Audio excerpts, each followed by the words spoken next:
وحول وندين قوانك حكومة فرماجي الشيخ شريف هجامين أيان قادني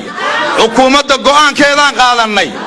wuxuu ahaa wadani jecel nabadda iyo horumarka dalkiisa allah u naxariistay xildhibaan suldaan khaliif muumin tooxo oo maanta ku geeriyooday magaalada muqdisho ayaa ahaa xildhibaan iyo wasiiru dowlaha wasaaradda cadaaladda dowladda hirshabeelle waana mas'uulkii ugu horeeyay ee xil hayay u dhinta caabuqa coronavirus shakhsiyadiisa intaan ka aqaano waxa uu ahaa oday Soomaaliyeed jecel nabadda iyo horumarka dalka inta aan deganaa magaalada London waxaan ku arki jiray munaasabadaha ay jaaliyadaha ku qabsadaan dalkaasi Ingiriiska mar walba waxa uu ka hadli jiray haddii warbaahiyaha la siiyo nabadda iyo horumarka dalka sidii loo soo celin lahaa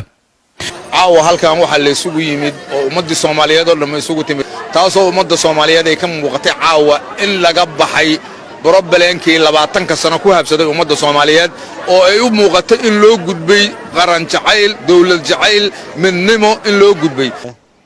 barnaamijka dood wadaag ee Universal TV uu daadihin jiray Allah uu naxariistay wariye Cawl Daahir ayaa Suldaan Khaliif mar walba ka qayb gali jiray isagoo kaalinta nabadda iyo horumarka dalka kaga hadli jiray sidii loo soo celin lahaa doodanna waxay ahayd tii ugu dambeysay ee uu ka qayb galay koorintuusan dalka dib ugu soo noqon 10 sano ka hor ayaan Suldaan Khaliif waxaan magaalada London ku weydiiyay haddii dalka nabad la helo inuu dib u laaban doono iyo in kale بسم الله الرحمن الرحيم بافه waxaan horta marka hore runtii aan ku faraxsanahay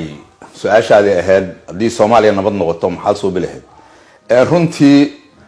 waxaan Ilaahay ka baryaynaa horta marka hore in Soomaaliya Ilaahay nabad nooga dhigo maxaa yeelay nabaddu waa waxaan weynay oo waxaan doonaynaa way Soomaaliya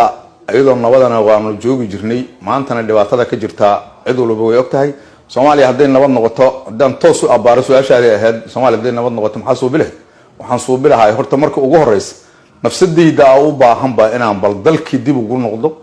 oo aniga waxaan ahay aabbo xaas iyo caruur leh caruurtayda iyo xaaskayga iyo intii aan ka naxayaba maba joognana waxaan dib ugu noqon lahayn waddankayaga hadduu nabad ahaa lahay sidoo kale waxa xil naga saaran yahay ummadda Soomaaliyeed oo dhan oo dhibaatadu ay qurbaha ku dilatay waxa soo dhan intooda badan hadii nabad jir lahayd waxay ku noqon lahaayeen dalka waxaan wada ogsoonahay qurbaha dhibaatada lagala kulmay waxaad ogtihiin oo ogsoontaha baafo in kumayaal kun oo dhalinyaro ah oo Soomaaliya xabsiyada isaga jiraan waxaad ogtihiin in qoysas fara badan oo waddankan ayaga oo dhisan soo galay inay ku burbureen hadii Soomaaliya nabad ahaa lahaydna waxa soo dhan may dhaceen kuwa badan oo maanta xabsiyada ku jira ayaa dib loogu celin lahaa dalkoodii kuwa qoysas badan oo maanta dhibaato ay ka haysato qurbaha qaabka loogu nool yahay oo burbur qoys uu soo gaaray ayaa intooda badan aysan la kulmeen oo dib ugu noqon lahayn dalkooda hadii maanta in yar oo nabada Soomaaliya laga helo